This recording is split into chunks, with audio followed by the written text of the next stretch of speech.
का निधन हो गया है, किस लिए आए, क्यों आए, क्या किए?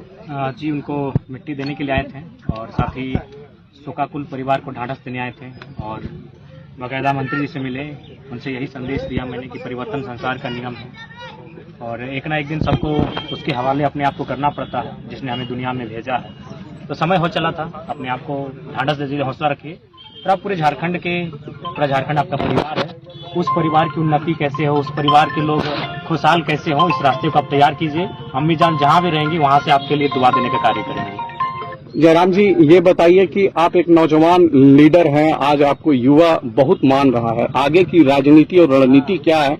एमएलए चुनाव में क्या उपस्थिति होगी आपकी पार्टी की? देखिए 24 वर्षों का झारखंड हो चुका है, लेकिन आज भी देख सकते हैं हमारे हिस्से की नौकरियों को, चाहे आउटसोर्सिंग की बात कीजिए, टेंडर की बात कीजिए या प्राइवेट सेक्टर्स की बात कीजिए, कहीं भी झारखंड के लोग अगर खोजने जाएंगे तो नहीं मिलेंगे। चाहे वो किसी वर्ग किसी कौम का रहे, अगर झारखंड के लोग अब खोजने जाएंगे तो वो हैदराबाद की टावर लाइन में मिलेंगे, केरल की मच्छी फैक्ट्रियों में मिलेंगे, सूरत की कपड़ा फैक्ट्रियों में मिलेंगे, तो कोई सऊदी, तो मलेशिया, तो ट्यूनीशिया, तो दुबई में मिलते हैं। ये दुर्भाग्य विषय है। 40% खनिज देने वाला झारखंड राज्य, 75 से 80 प्रकार के मिनरल्स देने वाला झारखंड राज्य, अकेले 27% कोयला देने वाला झारखंड राज्य अगर आज इस प्रकार से पलायन और बेरोजगारी की मार झेलेगा तो कहीं ना कहीं सवाल खड़ा होता है कि राज्य किनके लिए बना था। ये सत्ता में अगर आप आते हैं, उपस्थिति होती है, तो किस तरह झारखंड को आप देखिएगा, किस तरह चलाने का प्रयास? सबसे पहली बात है कि भारत एक विविधताओं का देश है। भारत का संविधान भी साफ साफ कहता है और पहले अक्षर में भारत का जो पहला आर्टिकल है उसी में साफ साफ है कि भारत राज्यों का देश होगा, यानी बिना राज्यों के अब इस देश की कल्पना करेंगे तो बेईमानी होगी। तो जब भारत राज्यों का देश होगा तो बिहार यदि एक राज्य है, बंगाल यदि राज्य है, गुजरात यदि एक राज्य है और उन राज्यों की यदि अपनी मर्यादा और पहचान और परंपरा है, तो झारखंड भी एक राज्य है, उसकी पहचान, परंपरा, उसकी पहचान होनी चाहिए। तो हम सबसे पहले स्थानीय नीति की बात करेंगे, एक मजबूत स्थानीय नीति बनाएंगे जो राज्यवासियों में एक अंतर लाए कि इस राज्य के मूल निवासी कौन है। देखिए भारत की आबादी अभी लगभग 1.5 अरब के लमसम है, यानी 1 अरब 40 करोड़ के आसपास है और झारखंड की आबादी 3.5 करोड़ के आसपास लगभग।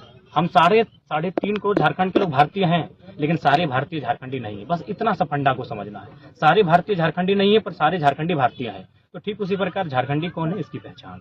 एक स्टूडेंट से राजनीतिक सफर, क्या कष्ट लग रहा है कि कहां तक पहुंचने में दिक्कत तो अभी भी है। कल 3 बोतल पानी चढ़ाने का काम किए, सुबह से सीने में दर्द, वोमिटिंग इत्यादि कई समस्याओं का सामना किए और आज फिर आज तो आराम ही कर रहे थे, लेकिन पता चला कि मंत्री जी की माँ का देहांत हुआ है। तो बोला नहीं, चलिए, विचारधाराएं भिन्न हो सकती है, राजनीतिक रास्ते अलग हो सकते हैं, लेकिन वहाँ का रास्ता सबका एक है।